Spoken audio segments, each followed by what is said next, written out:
Bacaan liturgi Sabtu 28 Agustus 2021. Hari biasa Pekan Biasa ke-21. Peringatan wajib Santo Agustinus, Uskup dan Pujangga Gereja. Bacaan dari surat pertama Rasul Paulus kepada jemaat di Tesalonika. Saudara-saudara, tentang kasih persaudaraan, kiranya tidak perlu aku menulis kepadamu, sebab kalian sendiri telah belajar kasih mengasihi dari Allah. Hal itu kalian amalkan juga terhadap semua saudara di seluruh wilayah Makedonia.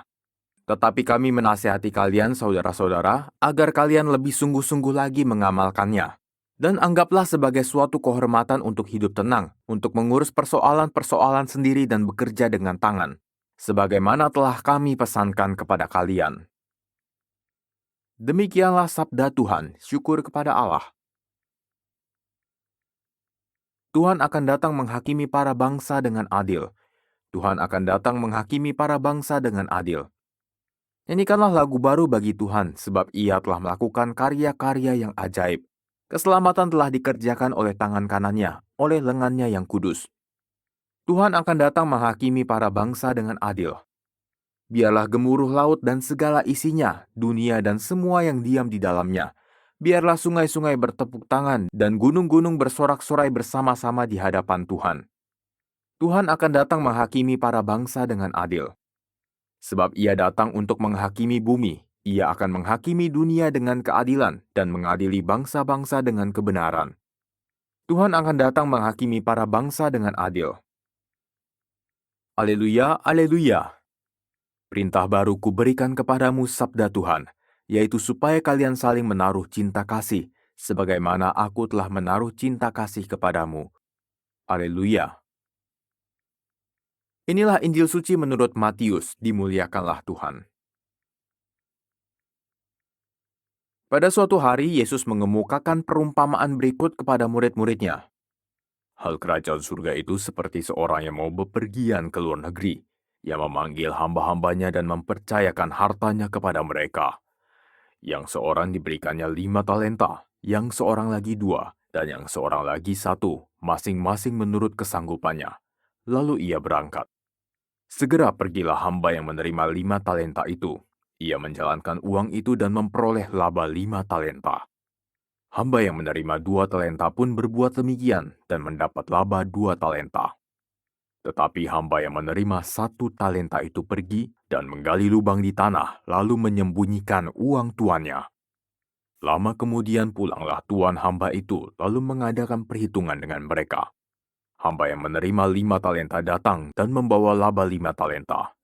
Ia berkata, "Tuan, 5 talenta Tuan percayakan kepadaku. Lihat, aku telah beroleh laba 5 talenta." Maka kata tuannya kepadanya, "Baik sekali perbuatanmu itu, hamba yang baik dan setia. Engkau telah setia dalam perkara kecil. Aku akan memberikan kepadamu tanggung jawab dalam perkara yang besar. Masuklah dan turutlah dalam kebahagiaan Tuhanmu." Lalu datanglah hamba yang menerima 2 talenta, katanya, "Tuhan, 2 talenta Tuhan percayakan kepadaku. Lihat, aku telah mendapat laba 2 talenta." Maka kata Tuhan itu kepadanya, "Baik sekali perbuatanmu hamba yang baik dan setia. Karena engkau telah setia memikul tanggung jawab dalam perkara yang kecil, maka aku akan memberikan kepadamu tanggung jawab dalam perkara yang besar. Masuklah dan turutlah dalam kebahagiaan Tuhanmu."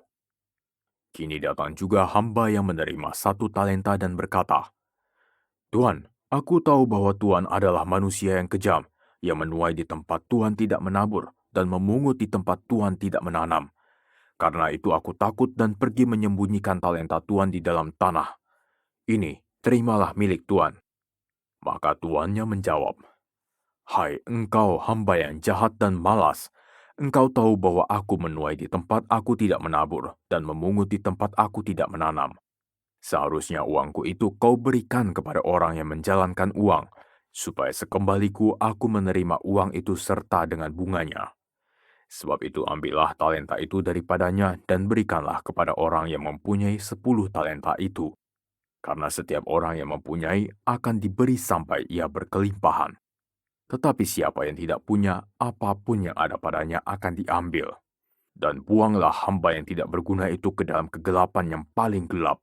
Di sanalah akan ada ratap dan kertak gigi." Demikianlah sabda Tuhan, terpujilah Kristus.